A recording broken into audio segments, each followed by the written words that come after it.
साथियों, आज मुझे सामाजिक समता और समरसता के उद्घोष करने वाले श्री बसवण्णा की पवित्र धरती कर्नाटक से भगवान बुद्ध की कर्मभूमि बिहार में आने का सौभाग्य प्राप्त हुआ है।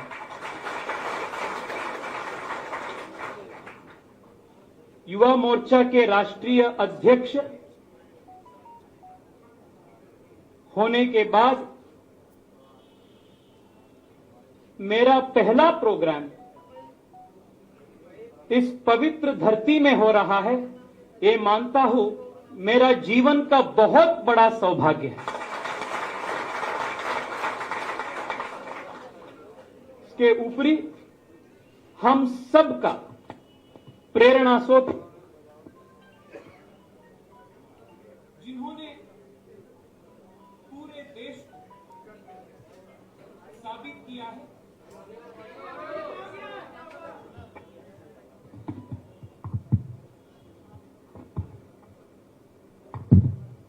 कि if young people are given opportunities to administer, they will emerge as the best administrators. The shining example is Devendra Fadnavis.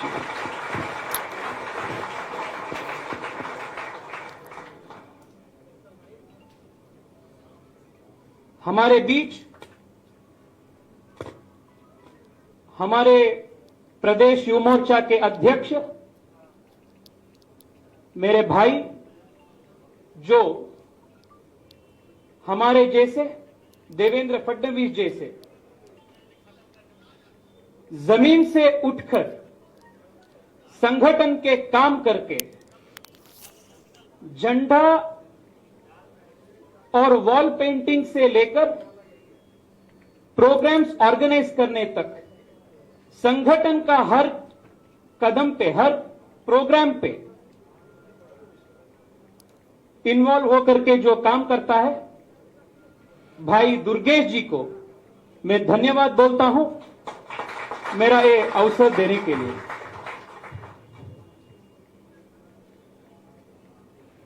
दोस्तों, मैं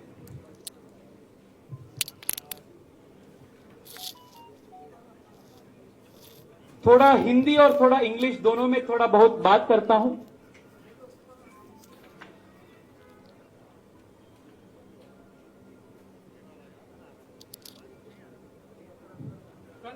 Bihar is a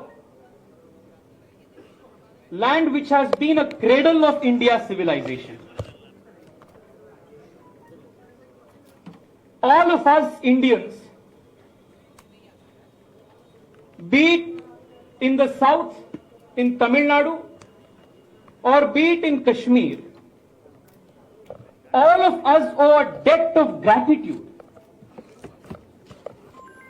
to the great civilization that Bihar and the erstwhile Bihar has given to the whole of the country.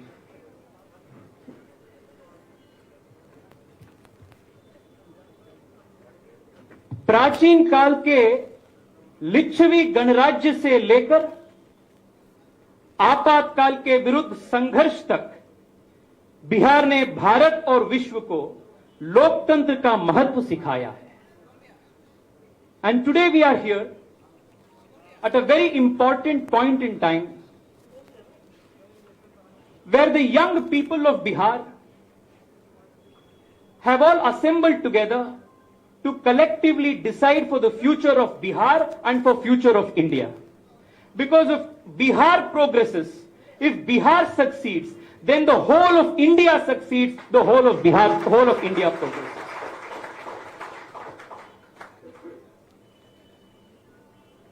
गुरु गोविंद सिंह जी की इस पावन भूमि पर आने का अवसर मिलना मैं अपना सौभाग्य समझता हूं। गुरु द्वारा दी गई जन कल्याण की शिक्षा और खालसा के शौर्य की आज भारत को पुनः आवश्यकता है। बिहार राजा सुलहेश दीना भद्री, नरसिम्हा, अमर सिंह, केवल सिंह जैसे लोक देवता और लोकनायकों की धरती है। मैं उन्हें नमन करता हूं। जनक और बुद्ध महावीर का जन्म कल्याण, जन कल्याण और करुणा का संदेश हो, या चाणक्य और मगध सम्राटों का एक भारत श्रेष्ठ भारत को साकार करने के लिए धधकता हुआ शौर्य हो, भारतीय सभ्यता की गौरवशाली गाथा बिहार के बिना अधूरी है। और साथियों, ये गाथा अभी बाकी है। इस गौरव गाथा के पन्ने अभी बाकी है, जिन्हें हम युवाओं को लिखना है। बिहार का युवा अपनी मेहनत, प्रतिभा, महत्वाकांक्षा और दृढ़ता के लिए जाना जाता है। बिहार के माता पिता अनेक संघर्षों से जूझते हुए अपने बेटे बेटियों को बेहतर से बेहतर शिक्षा देने का प्रयास करते हैं। यहां तक कि अपनी जमीन भी गिरवी रखने में भी पीछे नहीं हटते। मैं पहले बिहार के युवाओं से पहले उनके माता पिता को के चरणों के नमन करता हूं और वादा करता हूं कि युवा मोर्चा ने जनता के लिए और बिहार के युवाओं के लिए अच्छी और सस्ती शिक्षा और स्वास्थ्य सेवा के लिए संघर्ष लगातार करेंगे। आजकल कुछ पॉलिटिकल पार्टियों के युवराजा ने बेरोजगारी के ऊपर बहुत बात कर रहे हैं। एक युवा के लिए नौकरी का, रोजगार का जो महत्व होता है उसे मैं अच्छी तरह जानता हूं। नौकरी मिलने पर खुशी का भाव, पहली सैलरी मिलने और उससे अपनी मां या बहन के लिए पहली बार साड़ी खरीदने पर संतोष क्या भाव होता है, मैंने भी हर सामान्य परिवार के युवा की तरह महसूस किया हो। ये भाव, ये सुखी, ये संतोष क्या होता है, ये वंशवादी पार्टियों के राजकुमार क्या जानता है, जिन्होंने अपने पूरी जिंदगी में एक दिन भी ईमानदारी की मजदूरी ना कमाई हो, उनको एक क्या जानता है। रोजगार मिलने में आना सुख और बेरोजगारी का दर्द, यह सिर्फ नरेंद्र मोदी जैसा जमीन से उठा व्यक्ति ही समझ सकता है, जिसने गरीबी को करीब से देखा है और संघर्ष को जिया है। महलों की राजनीति करने वाले युवराजों और राजकुमारों को युवाओं का संघर्ष पर बात करने का कोई नैतिक अधिकार भी नहीं है। नरेंद्र मोदी जी आने के बाद बेरोजगार हो चुके इन समकालीन सामंतों को सिर्फ अपनी राजनीतिक बेरोजगारी का दर्द है, युवा की समस्या को कोई नहीं। साथियों, हम सबको जानते हैं कि कोविड महामारी का अर्थव्यवस्था पर असर पड़ा है। बेरोजगारी की समस्या को युवा मोर्चा समझता है। यह हमारे लिए सबसे महत्वपूर्ण मुद्दे में एक है। बिहार में सरकारी वैकेंसीज जल्द से जल्द भरी जाए। जो भी कोर्ट केस हैं उनका शीघ्र ही छात्र के पक्ष में निवारण हो, ऐसा हमारा प्रयास रहेगा। बिहार के युवा का रोजगार की तलाश में पलायन का दर्द पीढ़ियों का है।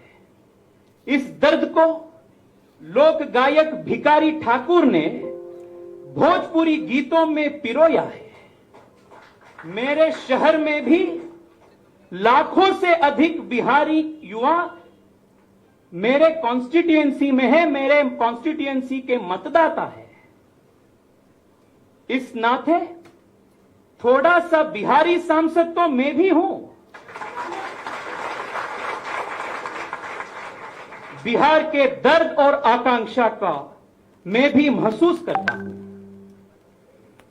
बिहार में उद्योग धंधे फिर से चालू हो, इसके लिए हम प्रतिबद्ध हैं।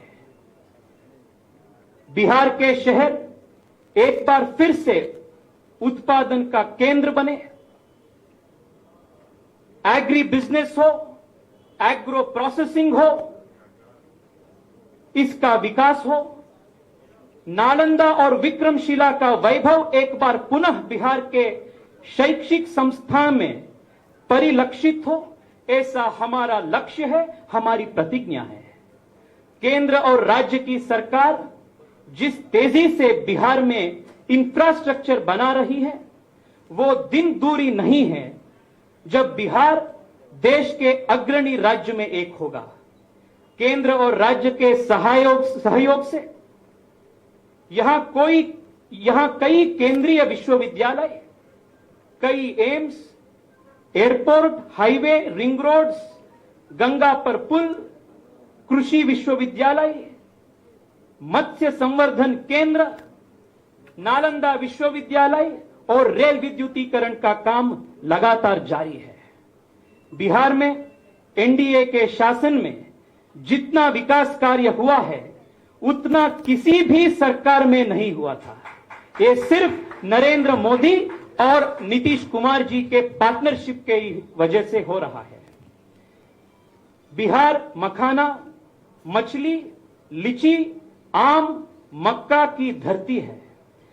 बिहार में इतनी विविधता है, फूड प्रोसेसिंग इंडस्ट्री की इतना संभावनाएं हैं कि इस आगे बढ़ने से कोई रोक नहीं सकता। माउंटेन मैन दशरथ मांझी बिहार की युवाओं की असंभव को भी संभव करने की क्षमता का एक प्रतीक है। केंद्र और राज्य सरकार ने सहयोग से राज्य विकास के पथ पर कदम बढ़ा चुका है। युवा मोर्चा देश के सभी वर्गों के युवाओं का संगठन है। साथियों, विपक्षी पार्टियों कहती है कि आज का युवा कल का नेतृत्व है। ऐसे कहते कहते बोलते बोलते युवा नेतृत्व को परमानेंट वेटिंग लिस्ट पर डाल देता है। इसके विपरीत प्रधानमंत्री नरेंद्र मोदी जी मानते हैं कि आज का युवा आज का नेता है और यह भाजपा के संगठन में झलकता है। जिला से इस कारण के लिए भाजपा आज देश के युवा की युवा पार्टी है। मैं अंत में दोस्तों ये बोलना चाहता हूं कि जब हमारे प्रधानमंत्री जी सामान्य कार्यकर्ता से आरंभ करके सत्ता के शीर्ष पर पहुंच सकते हैं, अमित शाह जी सामान्य कार्यकर्ता से आरंभ करके कार्य की संगठन के अध्यक्ष और देश के गृह मंत्री बनने की होगी। दोस्तों, बाबा साहेब अंबेडकर और वीर सावरकर की आधुनिक भारत की प्रतिबद्ध प्रबुद्ध भारत की सामान्य कार्यकर्ता के रूप से प्रारंभ करके करेगी। महाराष्ट्र के जनप्रिय मुख्यमंत्री होने के तक और बिहार देवेंद्र फडणवीस जी ने भाई और बहनों, आप सबको विनम्रता से ये सिर्फ और सिर्फ भारतीय जनता पार्टी में ही हो सकता कि मेरा पहला प्रोग्राम इतने किसी को भी ये संदेह नहीं रहना चाहिए दिया है कि मेरा कार्य की, उसके समर्पण की संगठन में इलेक्शन में की होगी। नीतीश कुमार जी, दोस्तों, बाबा साहेब अंबेडकर, भारतीय जनता पार्टी की आधुनिक भारत की सरकार पूर्ण बहुमत प्रबुद्ध बिहार में और एक राष्ट्रवाद की परिकल्पना हमें हमेशा ही मार्गदर्शन उज्जवल भविष्य में मैं एक बार फिर संगठन को धन्यवाद अर्पित करता हूं निर्माण करने और बिहार के मेरे क्षमता और दृढ़ता से भाई और बहनों, आप हर सबको मैं बिहारी विनम्रता युवा से कदम के कदम मिलाकर साष्टांग पूरे नमस्कार करता हूं भारत के हर युवाओं कि के मेरा साथ पहला प्रोग्राम ये मेरा इतने प्यार से कमिटमेंट है। थैंक यू आप so much for all the love मौका दिया है, ये मेरा सौभाग्य मानता हूं। और निश्चित रूप से इस इलेक्शन में नीतीश कुमार जी, सुशील कुमार मोदी जी, भारतीय जनता पार्टी और एनडीए के सरकार पूर्ण बहुमत से बिहार में और एक बार आने वाला है और भारत के उज्जवल भविष्य में रूप करने में, 21वीं सदी का भारत निर्माण करने में संबोधित करने के लिए क्षमता और दृढ़ता से महाराष्ट्र हर बिहारी युवा कदम के कदम मिलाकर पूरे भारत के हर युवाओं के साथ आगे बढ़ेंगे। ये मेरा 100% कमिटमेंट है। Thank you so much for all the love and affection that you have given me. नमस्कार। बिहार विधानसभा चुनाव का तैयारी आदरणीय देवेंद्र फडणवीस जी से आग्रह करता हूं कि आए और उपस्थित युवाओं को मैं मार्गदर्शन दे। आगे